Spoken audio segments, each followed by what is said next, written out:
That's right.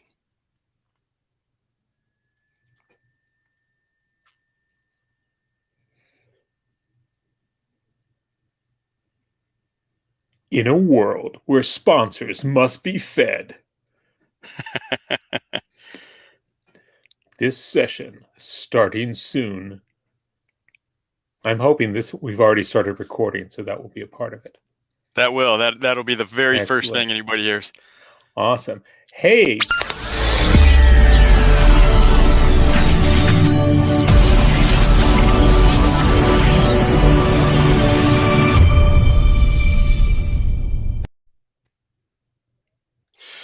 Well, good morning, everybody, and welcome to our very first fun KAFFEEKLATSCH of SFFCon. We've got Lawrence Schoen here with us. How are you, Lawrence? I'm a little deaf in one ear after that bumper, that teaser. But wow, happy to be here, Nick. It's exciting. Awesome. It is, yeah. I'm glad we're doing another one, and hopefully they'll just keep coming every year. Wow. I have, I don't project that far into the future, which is wrong because all of my novels are set in the far future. But personally, I don't look that far ahead. It's scary. Well, that's cool. How far in the future are your novels? Well, let's see. The better known ones, the ones from in the Barsk universe from Tor Books, those are, gosh, I don't even remember. I think some 60,000 years in the future. Humanity's all gone, and nobody remembers them. So, sadly, they don't know to be checking YouTube for this recording. But most of the stuff I'm writing lately is set, in the next 100 years or so. Because we make contact with the rest of the galaxy on the day the Mayan calendar comes to a close, which happened just a few years ago, and then most of the story arcs are set a generation or so after that. Did you ever see the History Channel special? And I don't know what scientist came up with this, but I loved it. It showed what the world would look like 100 years after humanity vanished, if we just up and disappeared. I think that was based on a book, and they at least the version of it I'm aware of is they looked at New York City. Yeah. And how long before, once the pumps stopped, how long before the subway filled up with water? Yeah. And nature started tearing down the skyscrapers and all of that. I haven't actually viewed it in its entirety, but it just sounds fascinating to me. Oh man, it was wonderful. I'm trying to remember, like after 100 years, there was like some signs that roads existed, but it was so mostly grown back over. Yeah. Nature just reclaimed everything, and you almost even couldn't tell that there were ever people on the planet. Niven had a bit like that, where once we had limited teleportation, all the freeways in LA, Niven lives in the San Fernando Valley, or he did back then anyway. I don't know where he is now. All the freeways were turned into parks. So you just had hundreds of miles of parks running up and down the California coast. And people just sort of strolled along and picnicked and played games. It was kind of nice. Huh. Well, that sounds pretty wonderful, actually. Yeah. Well, I was telling you, I mean, I almost have that here. I've got, Yosemite in my backyard, so it's almost like a big park. More so than any one person actually needs, but I'm quite jealous of that. I go to the local park, one of our local parks, most mornings to walk, and I try to put in 3 to 4 miles as part of my recovery plan. But that's doing 3 or 4 loops through the same park. It'd be nice to just not have to repeat myself day after day like that, and loop after loop. But I remember when I first started, I wasn't sure I could even do one loop, and I'm thinking, okay, if my leg gives out, no one's going to find in one of the wooded areas. No one's going to find me because it's not a very well utilized park, which is great as far as I'm concerned. But It'll just be a mystery, man. They'll wonder what happened to Lawrence. What would the that's Planet right. History Channel is going to have to do another special? What would the world look like without Lawrence? That's 10 right. years, That's 20 right. years, 100 years. Yeah, and I think it will. It, the I have a titanium rod in my leg now, so that's all that will be left. Everything else will have degraded, and various vermin will have made off with my tender bits. Uh, but that titanium rod will still be, lodged firmly in my femur. If after they've taken my femur away. Scientists are going to look at that, though, and they're going to say, proof positive that Cyberdyne systems and Skynet existed. This cyborg has come back from the future. We got this titanium rod to prove how I it worked. I like to think so. Yeah, I recently made arrangements with a research library. They're archiving my papers, so as if somewhere in the future some really dejected grad student is going to say, "Man, all the good authors were taken. Oh wait, I can research this Schoen guy,"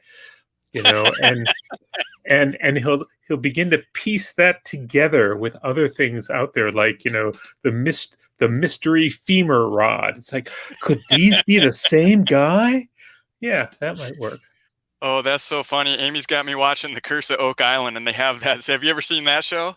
No. Oh, so these guys own half this island up off Nova Scotia.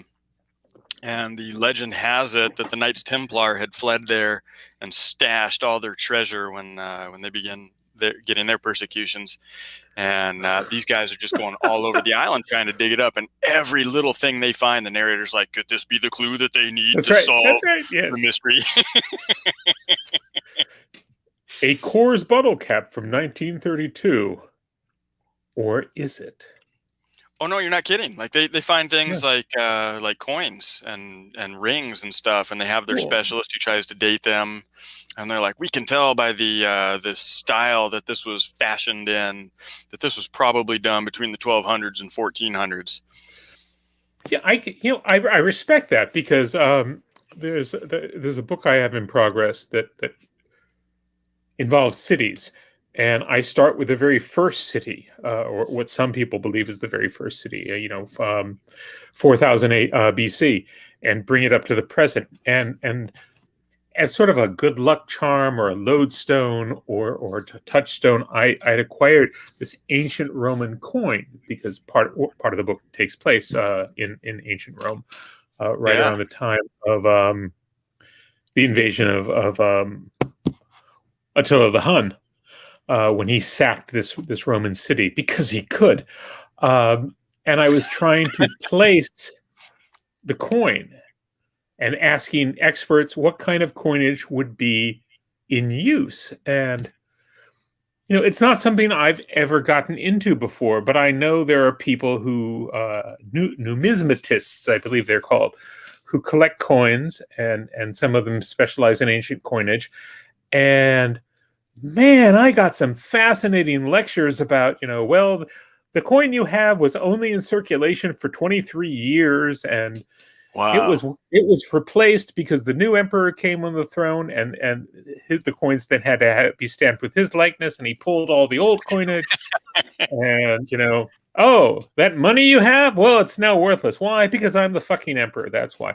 Oh, by the way, I should ask, what is the rating? Did I just blow my one? I've got one F-bomb, or no, I don't think so, man. I don't think we're beholden to the FCC or anything on this. It's just an internet broadcast and a video, and so no, YouTube has a standards. Here, watch this. So I'm going to do, and who knows what I just said, right? Are they sending help? Help is on the way. Oh Lord! See what people are missing live because they're not here. Now, no kidding. It occurs to me that I mean, I'm used to Zoom meetings and other convention styles, and I'm new to StreamYard.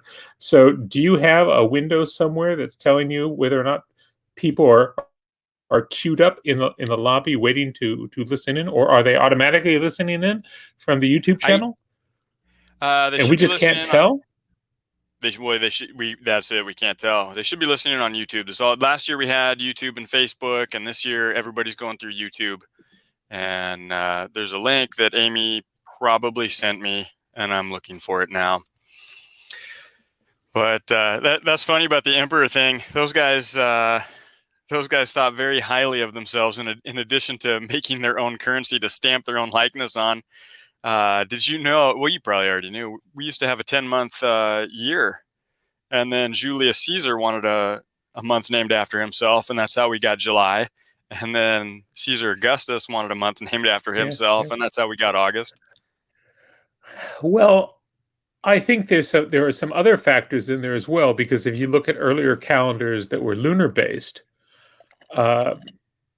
you get more than you divide the year up into more pieces. So there was some precedent to go to 12 or 13. I forget how many, and this is because I'm a secular Jew and can't tell you how many lunar months there are, though I probably could have back when I was 12, because I would have known the names of them all. Yeah. But I can name all 7 dwarves, so surely that ought to come. We are in the month of Sleepy. I know that's right. Yeah. Though actually, here we'll bring this back to fiction, because the 7 dwarves are taken from the Elder Edda, a classic work of literary fiction. And within the Elder Edda, there is a piece called the List of the Dwarves. And there are 9 dwarves, I believe, on that list. The 7 dwarves and 2 others that did not make the cut into the fairy tale, let alone to Disney. Because if they had, their names in English would have been translated to something like Corpsey and Deddy. But didn't make the Disney cut, huh? Didn't make the Disney cut now. But here's where it gets interesting. And any Tolkien fans who are secretly watching us live, like I'm a zoo animal, you bastards, or are catching this on tape delay on YouTube. We love YouTube. You'll remember the great hero of the dwarves in Lord of the Rings, Durin. You remember Durin? Mm-hmm. And Durin sleeps under the mountain, and there's a reference to a time. I think the line was, when Durin woke and walked alone, and he was the only person in the world. Durin is sleepy. Oh, wow. Yeah. Huh. Tolkien that stole makes from sense. The thing you need to remember about Tolkien is he didn't make any of this up. He stole a bunch of older mythologies. Frodo is the name of an Icelandic ring bearer. Okay? No way. Way! Awesome. Well, there's nothing new under the sun. There is not. There is not. In fact, I'm pretty sure Plato stole that line from somebody. What is my hair doing? I'm supposed to be pretty.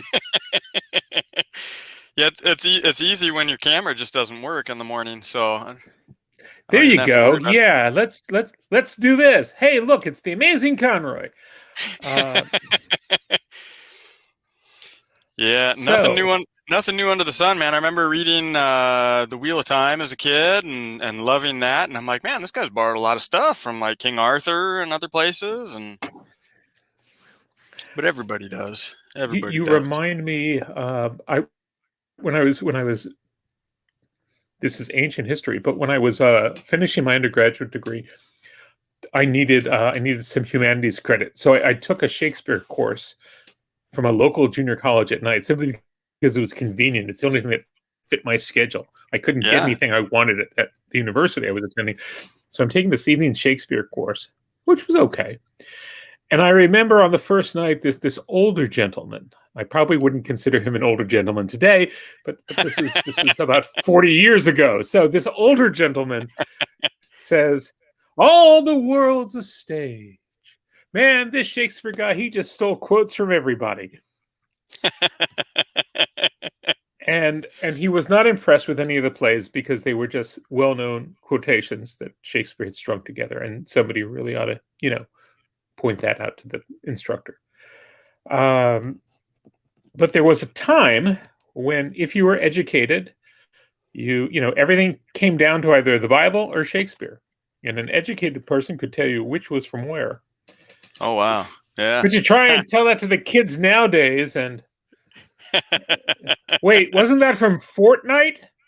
Yeah, exactly. I Everything's don't. Fortnite. I actually don't know what Fortnite is.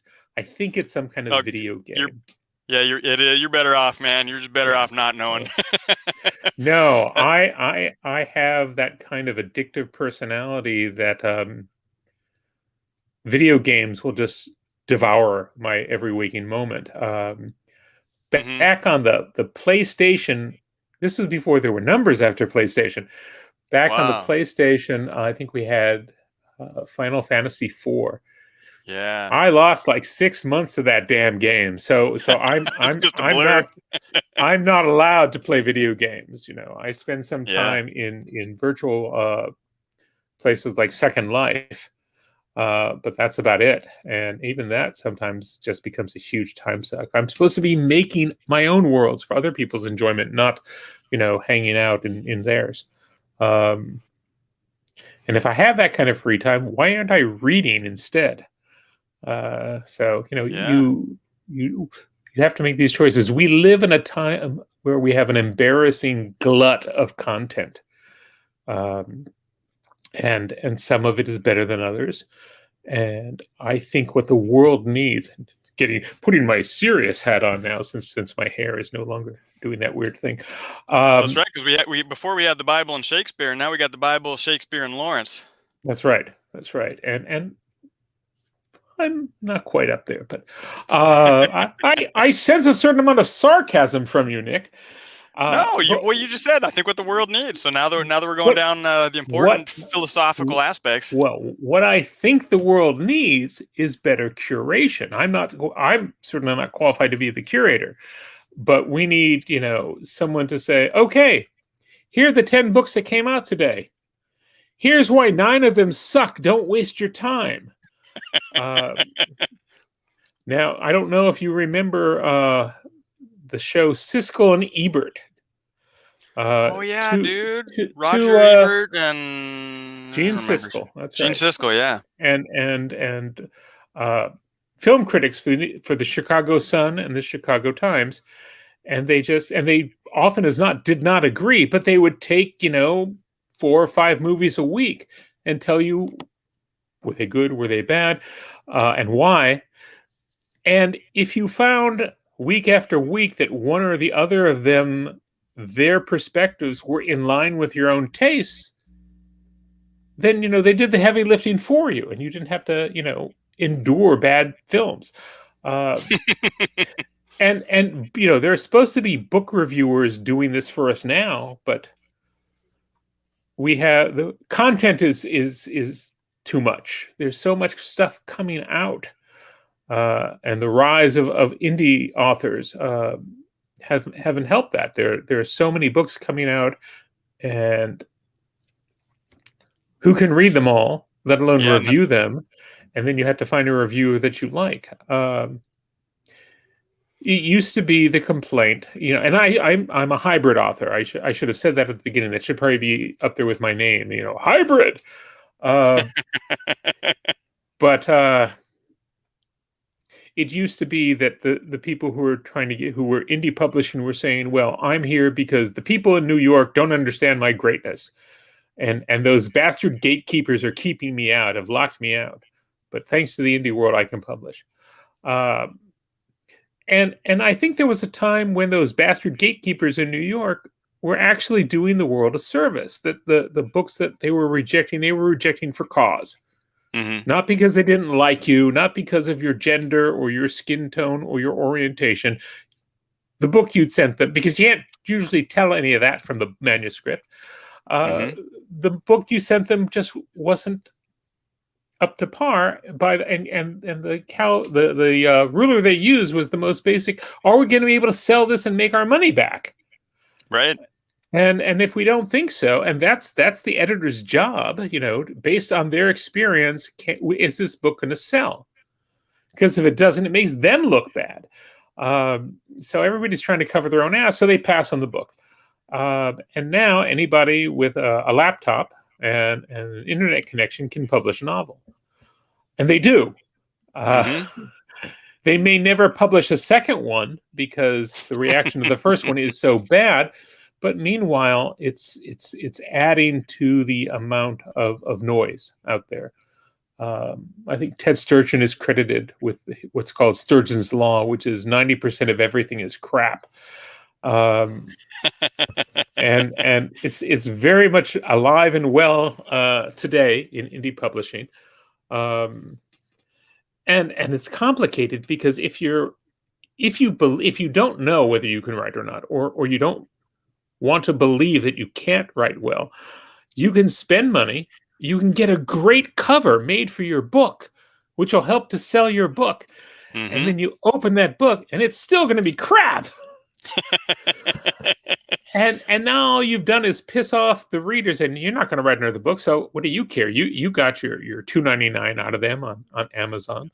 Uh, but now you've soured this potential reader for other people, and it's rough. It's rough. Yeah, the curation, man, that would be a helpful thing. I mean, the flip side of the coin, though, is you get, like they have that for restaurants. They've got Yelp. I guess that's not people curating. That's like the public getting to comment. But Yelp bullies restaurants allegedly. Sure, Uh, and but we're back to human nature, and now I'm going to switch hats and put on my psychologist hat. mm-hmm. I should change my name to Dr. Lawrence Schoen now. That's right. And if you think about who leaves those reviews on Yelp, if you and Amy have gone off, you've left the ranch, and you've gone to some amazing restaurant in Fresno, do you come back and say, wow, that was the best dinner I can remember? Let's go on Yelp. No. People who but go on Yelp to complain. yes. However, that being said, Google has turned their reviews into kind of a game, and the addictive gaming personality. I mean, the same thing. Okay, well, man, hopefully Dr. Pepper is going to sponsor us next year. Brought to you by Diet Dr. Pepper. I'm working. I'm trying. Yeah, so we go on Google Maps because we actually can level up. You leave enough reviews, you get points. You level up. You leave a picture, you get more points. If your review, I don't know how I think it has to cross a word threshold. Then your post is considered thoughtful, and you get more points, which can be cashed in to acquire a valuable prize. Is this that much different from, hey, do this work and I'll pay you an exposure? What am I going to do with these points? I don't think you can. I haven't found anything that you can do with the points yet, but I can tell you that I can brag that I'm a level 7 reviewer on Google. So that means you heal from restaurant inflicted wounds faster than a level 5. I wish that was true. Yeah. I wish that was true. I'm immune to food poisoning at this level. No, I think about these things because this involves the same concept. This involves the psychology of human behavior. Mm-hmm. I remember when I first got a smartphone that would track, and I was using it to track my steps. Mm-hmm. Am I moving enough in the day? And I'm sitting in my office about a couple of days after I started this, and all of a sudden my phone is beeping, and I look at it and it says, "You've been sitting for a couple hours, Lawrence. Now would be a good time to take a short walk." Wow. And I'm thinking, son of a bitch, what kind of social engineering is this? No kidding. But it was neat, and I consider that was using their power for good, right? Mm-hmm. But all these things quickly become, how can we monetize this? Back when Google started, it was in their charter: do no evil.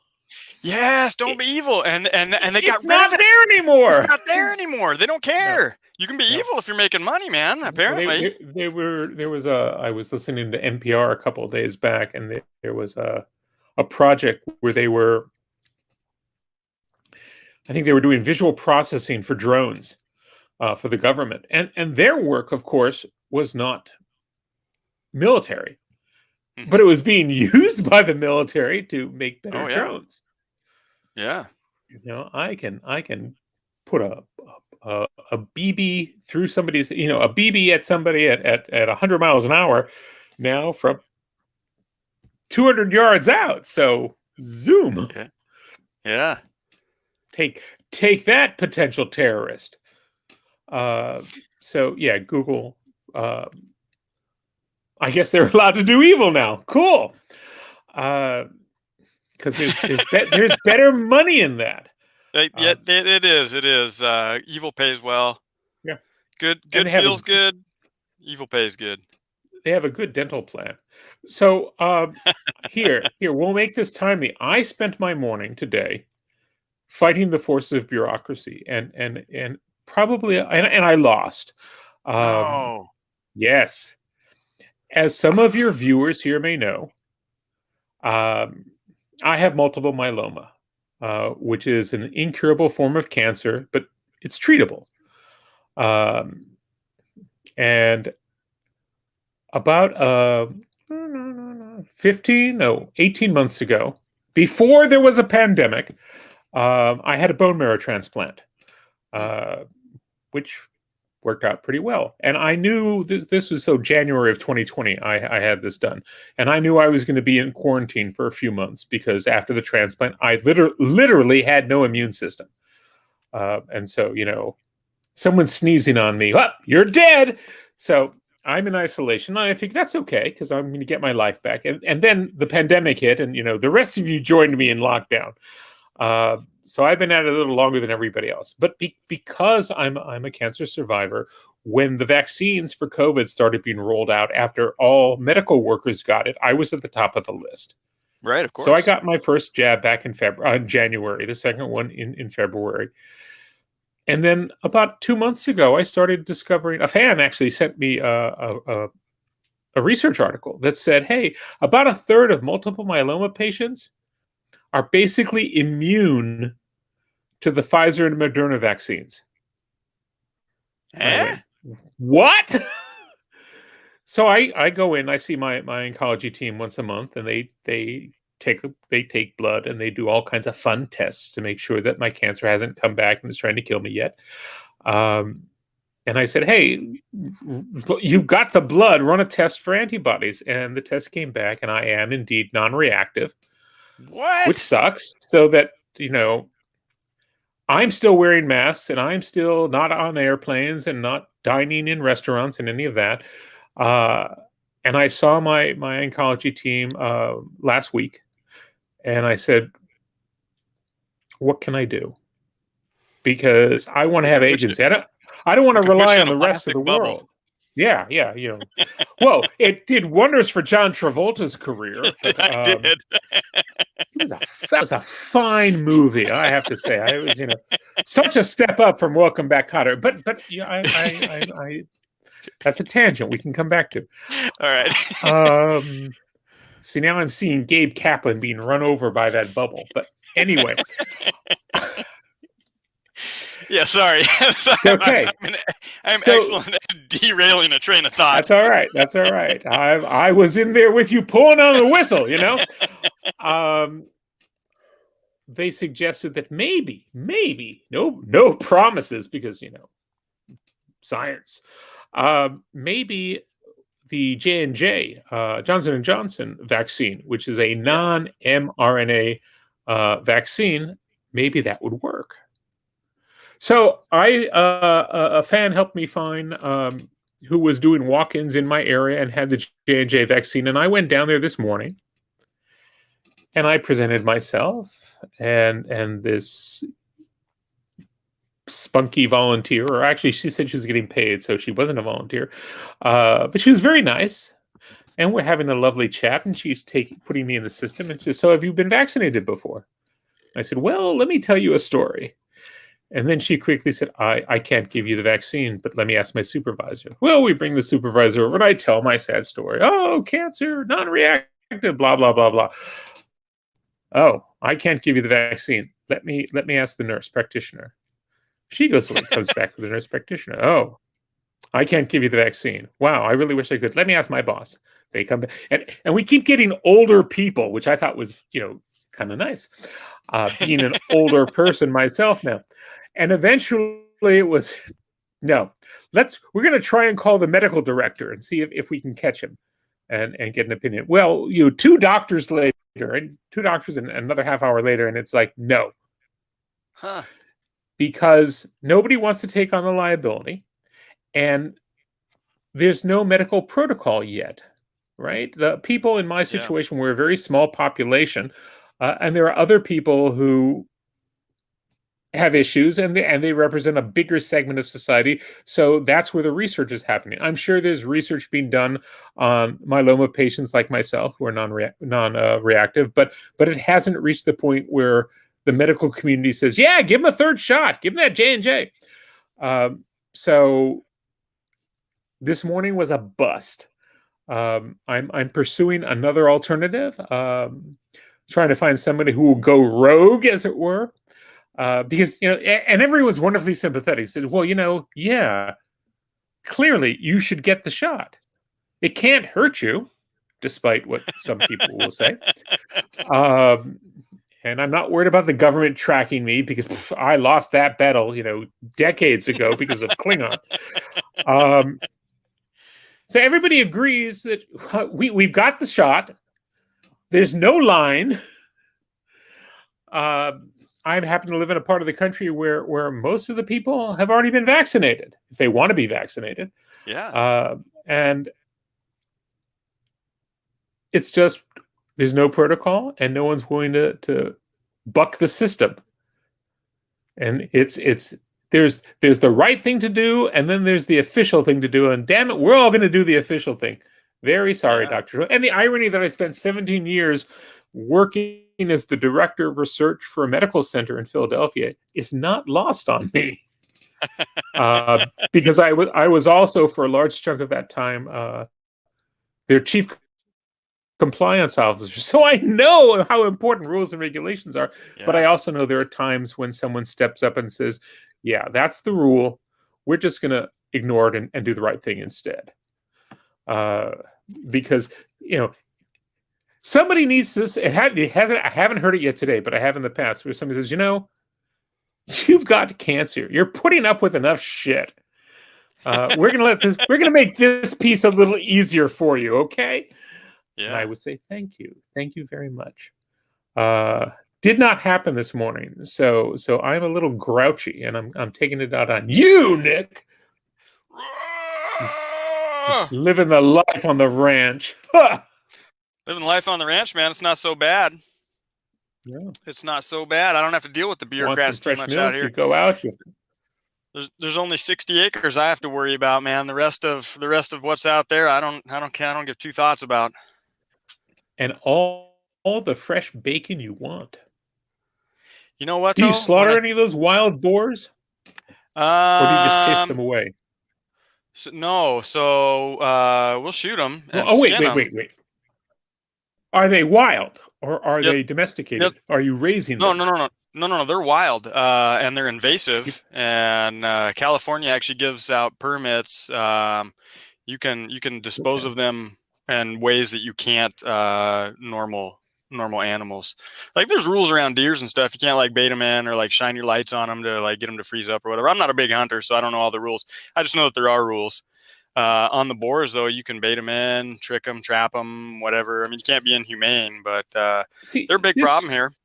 This would strike me as a situation that evolution would take care of. Those boars that are stupid enough to trespass, to invade, they're not going to reproduce. Yeah, but they reproduce a lot. I can't remember. I want to say there's something like 5 million of them here. And they're that's not just natural. On your 60 acres. Yeah. Oh man, that'd be sad. There's your next book right there, man. We thought we were hunting them. They're hunting us. Children of the boar. Yeah. I'm sad to hear what you say about deer, because I have about 20 deer that live in the property around my house. That's cool. It's a rather woodsy area, and it's very picturesque as you drive up these curving hills to get to the house, and then you have to stop and think, wait a minute. Don't get too comfortable. Any moment now, there could be deer dashing across the road. Yeah. And You'll Deer stop. damage. You ever hit a deer with a car? I haven't. I've never hit an animal with the car, thankfully. And the same is true for me, but that's because I'm expecting to. When I see one deer race across the street, I stop because I figure he's not alone. Yeah. And Junior, was busy, checking his text messages or something, and then looks up and sees the dad is gone, and then he has to book across the road, and it's like, oh, there he is, boom. But they come out, and I'm on property that has a common driveway for 3 houses, and we're the first Hmm. house, and I have a fenced-in yard, and my dog hangs out in the yard, and the deer will come walking along the driveway, and he barks You're incessantly, and the deer just look at him like, "Hmm." And they don't go anywhere; they just stand there. Okay.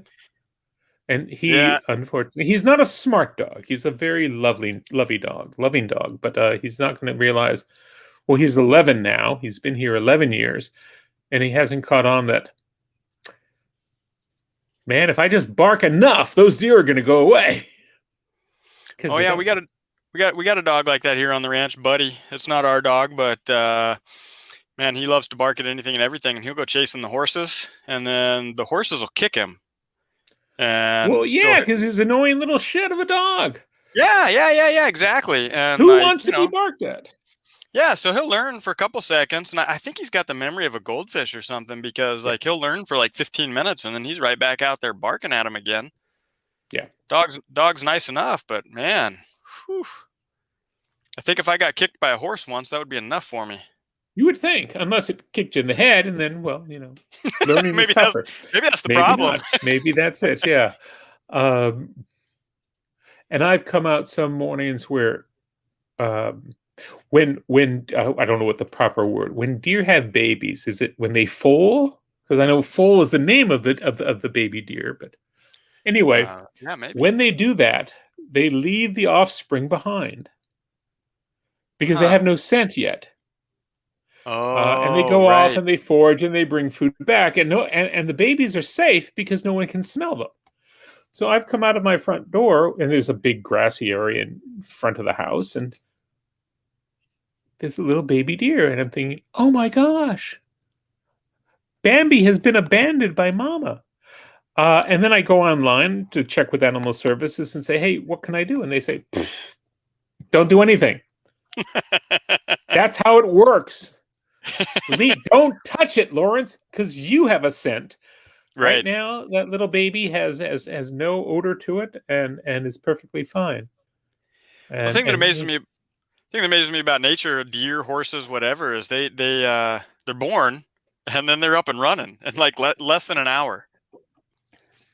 They're just well, it up and depends running. on the species, certainly, but Yeah. most of them don't take a good, 12 to 18 years like humans, and even then, Yeah. you can't trust them with credit cards.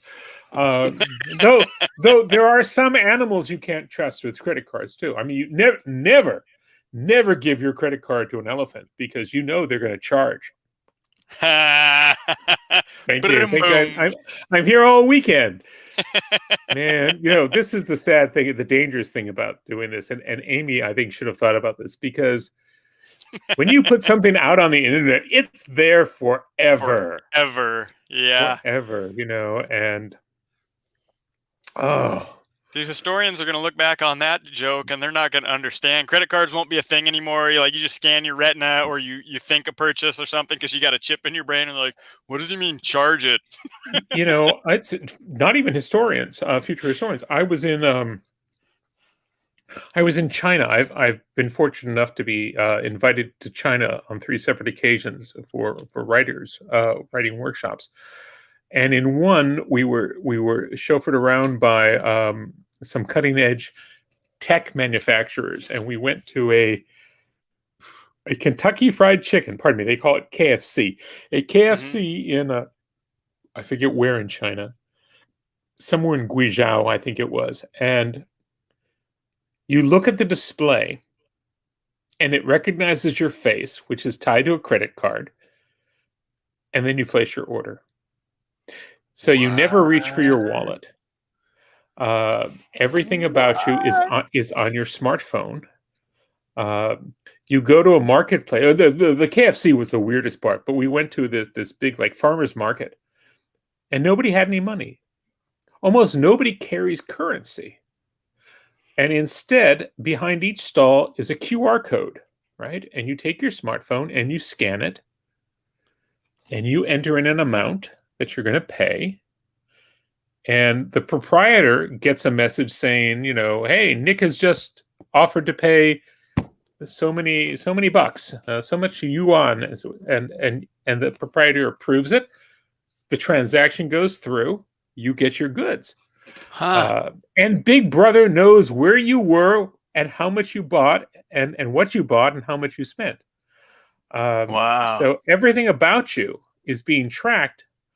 And then we went back to the data processing center and got to see how it gets tracked, which was Wow. also fascinating. But there are these plus and minuses to it. I mean, it cuts down tremendously on all kinds of problems. Mhm. But then, what kind of freedoms are you potentially giving up to the state, who now knows? Right. Well, what an interesting purchase you've made there, sir. I did not know you regularly bought women's undergarments for your own use. Not that I'm judging, but it goes in your file. Uh, and of course, we've seen abuses of this where the government, where it was a journalist suddenly couldn't get a ticket on a train or ride a bus or sell Right. his work Yeah. anywhere because you're on the list. Yeah. Uh, always I come back to not to take this in a lighter direction. The end of a Star Trek episode, the one with Harry Mudd and the planet of androids, right? Hmm. And he's there, and they leave the crew of the Enterprise, leave him there, right? Because he's an irritant, and he needs to be trained to stop being an irritant. And he says, "Well, how long do I have to stay here?" He says, "Until you stop being an irritant." Uh, yeah, man, I'd be so screwed. But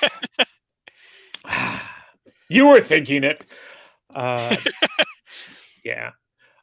So I mean, part of that trip, that workshop was, we are living science fiction, Oh uh, yeah. and it's very. I mean, I like to think of myself as an educated person. I went to school. I went to grad school. I taught grad school, um, and then you go halfway around the world, and uh, you go up Yeah. you go up into this hill country where people have lived the same way for the last 1,000 years. Yeah. I wrote a short story. One of the things we did with this workshop is they took us around all these places and they said, "Okay, go home and write a piece of fiction, and then send it to us, and we'll put it in an anthology." And I wrote a story called "The Rule of Three," which went on to become a Nebula nominee. Yay! Awesome. And it was about um, these people up in the hill country where nothing had changed, and those were the only ones the aliens could see, because anything that if you make something, this is the premise of the story. If you make something, you are one. If you give the thing you made to somebody else, they're two. They can pass it on to a third person. They're three, and anything beyond three becomes invisible, basically. Huh. And then you look at everything we consume and everything we eat, everything we wear, everything we use, and it's all darkness. Wow. Uh, and these aliens come and they live by the rule of three, and they cannot perceive any of us. Um, and the only reason the story works is my protagonist is the grandson of a woman living up in the hill country, and he's in the U.S. and he goes back home and he gets food poisoning on the plane. And he purges everything out of his system over the course of several days, and suddenly the alien begins to be able to see him, Wow. and they can negotiate. Um, Sounds like And that guy lost 15 pounds on the salmonella diet. yeah. But then his grandmother gave him soup, and these people are renowned for actually this very hearty soup they make, spicy soup. Uh, this is what I got out of that trip. Well, and I got a Nebula nomination, but wait, I can probably find the pin, but no. Is Um, is that the yeah, Nebula nomination when I saw but it you? was very cool to see places like this. Is that the year that I saw I you at don't the know. Nebula? I'd have to go back and check because not to brag, Nick, but I've been nominated for the Nebula 6 times. Wow, Six awesome. times. Or to put it another way, I have lost the Nebula 6 times. That's wow. Is that a record? Are you competing for a record here? Are you going No, for a trophy? it's not a record, I think, but I think there's a sub record in there because 4 of those losses were for novellas in the same series. And Ah, I think it's like baseball cards. If you drill down enough, well, he's only the second left-handed infielder from Cincinnati to ever. Yeah. So yeah, and I that was a bit of a reach because I don't know anything about baseball. I I am not a sports guy. I do not play the sports ball. Uh, yeah. I'm not. That's or, not my thing or either. or any of the related sports ball sports that do not involve a ball. Uh, and I don't understand curling at all. Which when I see it, it looks like there are guys chasing a thing on the ice, That's it. and there's somebody in front of the thing that's trying to like wear down the ice to give it a smoother path, and this is a sport. I mean, this is what the people to bring it all full circle. This is what the people doing the Google reviews, think of as a sports. It's social engineering, and we'll get you to watch this and bet That's on right. it. That's right. There Well, you are as your seventh level Google reviewer.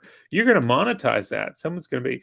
I mean, I'm an old enough person to. I don't get these people who you ask them, "What's your career goal?" I want to be a social influencer, well, I and want I a, I think want a month.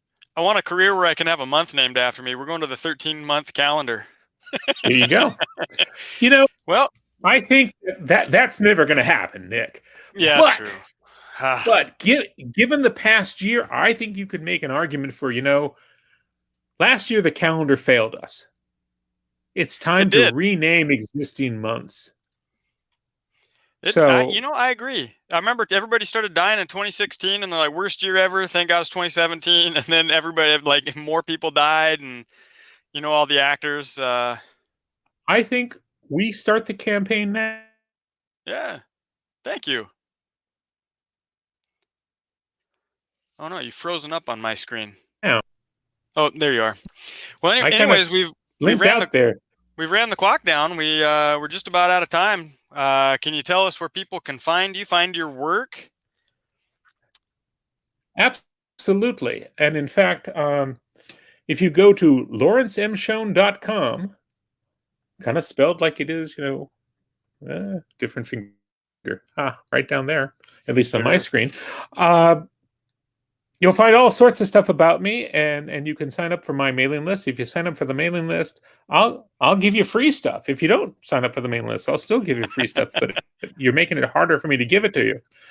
Uh, and you can find me on Twitter at Klingon Guy. And if you do that today, for those of you, if not live, at least here on Friday, June 11th, I'll send you a free book. Really? So send me a direct message on Awesome. Twitter or post something to me on Twitter. And obviously, I'll need to be able to get back to you and have an email address. And I'll send you an ebook. Yeah. Uh, Yeah. but I write mostly light, humorous science fiction, except when I don't. And then it's deep and philosophical. And you go, man, this guy has issues. But come on by and have a great day. And let's hear it for SFFCon. Yeah. Woo! All right, I'm going to play my exit video now. It's a promotional one from one of our sponsors, and then we're done for this session. Who Thanks. I'm not mocking the sponsors. I'm celebrating. No, we love them. Yeah, exactly. Yeah. Hey, if you like that panel and you're looking to continue your author journey, or if you're just looking for a group of like-minded people, all striving to improve their crafts and grow as authors, our community at KSM might just be what you're looking for some reading, writing, and everything in between. Come on over and join us at Keystroke Medium.